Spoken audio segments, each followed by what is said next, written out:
first of all, I've been patching for 3 weeks now. Before I started patching, I actually struggled, and I don't know if any of you on the call tonight know anybody, or maybe you're struggling as well, but I struggled from massive anxiety and depression, just from extreme childhood trauma that I experienced. And, you know, as you get older, you come up with all these coping mechanisms, and you get really good at like shoving all of those things and all of those memories, you know, down and you forget about them, that you think you forget about them. And wouldn't you know it, our bodies are so smart that they don't forget about things. And, you know, some of that trauma and some of that anxiety and depression really stayed with me through my adult years. I'm 42 years old now. And, you know, about 6 years ago, I've always been in the mindset that I can handle this. I can handle anything. I'm that type of a person. You know, I don't need help. I don't need to reach out. You know, therapy and things like that in my mind, you know, 6 years ago was, no, that's for, you know, that's for people. That's not for me. That's for other kind of people. And so it was a stigma to me to use medications. I didn't want to put medications in my body because it was another thing that didn't belong to me, you know. And so lo and behold, what happened is I ended up turning to alcohol. And, you know, that first glass of wine felt really nice. And, you know, I noticed after that first glass of wine every time that I stopped, you know, worrying so much. Some of that care, some of the stuff on my back and on my shoulders, I was able to kind of just let go. And that became my nightly routine for about 6 years. It got, you know, I was a social drinker always, but for about 6 years, I hid this from my friends.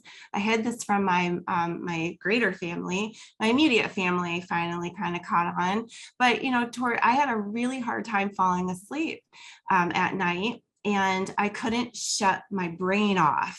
Like I would be exhausted from the day, and I would lay in bed and I would just pray to fall asleep. I would do everything from meditation, melatonin, from, you know, just like counting sheep, you know, all the traditional methods that are out there. I've tried it all. And I've even tried hypnotism. I mean, I've tried it.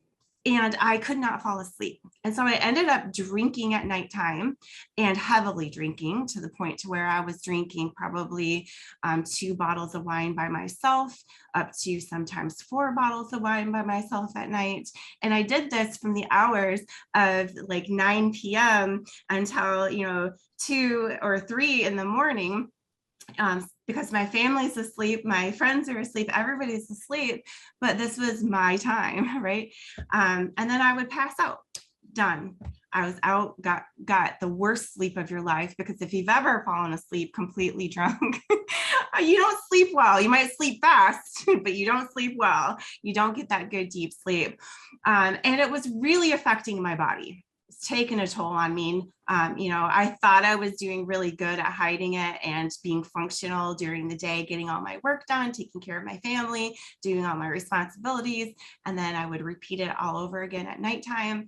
And the inflammation on my liver, on my kidneys, I was having stress incontinence. I was having, you know, low energy, and, you know, I was lethargic. I was exhausted. My body was literally shutting down. So about 9 months ago, I went to rehab for 30 days. I stayed in the rehab facility. It was amazing. It was the best decision of my life.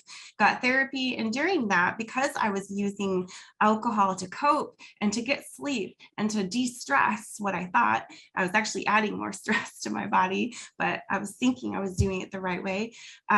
My psychiatrist had put me on medications. Medications, right? The one thing I wanted to avoid. But he put me on some medications. I was taking Cymbalta for depression and anxiety during the day. And then at night, I was taking Seroquel to sleep. And that was part of my therapy. And it was a useful tool because it worked. And it started leveling me out. I started sleeping at night. But then, it's 9 months later and I'm feeling really, really good. Like I've got a good handle on this journey.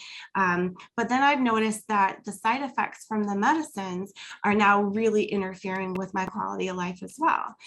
So, while the Cymbalta has taken care of my immediate depression, I don't feel the same. I don't have the lightness that Carolyn was talking about, right? I don't have that, and I'm normally a very excitable, like, woohoo, let's do some things. And I wasn't doing that anymore. It was affecting some major other parts of my life as well. And I don't want to get into them because they're a little TMI, and I don't know if that's good for this call. But at any rate, they were affecting me majorly. And the Seroquel at night, when I take it, it puts me to sleep within 15 to 20 minutes. Like there's no driving my kids anywhere or picking my kids up. There is no getting anything else done. So if there's an emergency, like I'm out like a light bulb. And if I don't get a full 8 to 9 hours of sleep in the morning, I am groggy and I am not feeling good.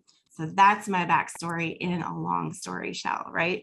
I saw a friend of mine on Facebook. Her name is Jody. She's on this call. Jody, thank you so much for sharing this, because I would not have ever looked at this. I would have literally like just brushed it off, like no way, there's no way that thing works. But she was talking about it, and her husband, who is a doctor, and they both are very much into natural, and natural alternatives, healthy living and eating. And I saw she was doing something, and I reached out to her, I said, what are you doing? And she just gave me a little information about this patch. And I said, Jody, I've tried it all. I've tried supplements. I've tried eating healthy and exercise. I've tried medicines. I've tried it all. And I know I have some serious inflammation in my body. My hips are hurting when I walk upstairs. I'm 42 years old. Why are my hips hurting? I just don't get that. I've got massive headaches all the time. I know internally my body's not healthy. So what are you doing? And she sent me some samples of these patches. I'm going to be honest with you, because it's just, you're all my new best friends. I made my mind up before I got those patches that I was going to try these patches because I was going to finally debunk them, so I could just tell her to move along, and then I could go on about my merry way, believing that there's nothing out there that could help me besides medicine and traditional things that I'm doing. And so I put those, there was the X39 and the Aeon. She did send me some other ones, but the only two that I actually used were the X39 and the Aeon. And it took me a couple of weeks to even put them on because I was being stubborn about it. She kept checking in on me, asking me if I used them. I said, nope, I will though, I tell her. And then finally I put them on. I did it for 5 days in a row. And guess what? I felt nothing. Nothing. And so I was like, okay. So I'm like, she gave me 7. So I'm like, I'm just going to keep using them. Day 6, I woke up and I realized I was dancing in the shower. I don't dance in the shower, you guys. Dancing in the shower, it just moved me. I was feeling good. My energy levels had been like, down here, and they're just up here.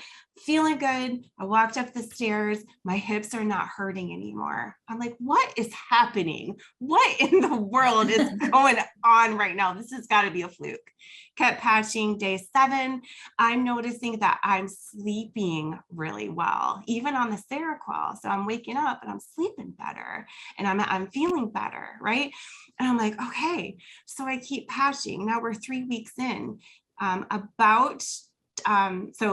the end of that week, I stopped taking Seroquel altogether, and I was sleeping through the night. Now, 3 weeks later, about a week ago now, I decided, all right, I like what's been happening. I'm going to stop taking my Cymbalta in the morning. I want to see what happens. So this whole entire week, I have not been on my Cymbalta, and I'm going to tell you what, I am feeling the best I've ever felt in probably my whole adult life. Like I'm feeling so good. I told Jody earlier, like I feel like I'm living in a dream. Like this could not be real. And still, so everybody, I'm patching everybody. My daughter came in, my 12-year-old, she had some neck inflammation. And she's like, Mom, will you massage my neck? You know how kids sleep. They like sleep with 800 pillows and like they're all crunched up. She's like, will you massage my shoulders? I'm like, better yet, let's try this. And I put the ice wave on her neck. And I said, and she's like, what is this, Mom? Is this a Band-Aid? And I'm like, no, just trust me. If your neck still hurts and you want me to massage you in a little bit, go ahead and come back to me and let me know. Never heard from her again about her neck for the rest of the day. At night, though, before bedtime, she comes back to me and I ask her, I said, how's your neck feeling, Jada? And she's like, Mom, it doesn't hurt anymore. Can you put some of those patches on my back now? And I was like, oh my goodness, I was so excited. So I'm patching everybody. We're feeling good. I'm telling you what, this was something that I would have never in 100 million years, bajillion years, I've tried it all, tried. And it's worth it to anybody, especially once I found out that there's a money back guarantee. I'm like, why would anybody not try these? Like, that would be just, it's mind blowing.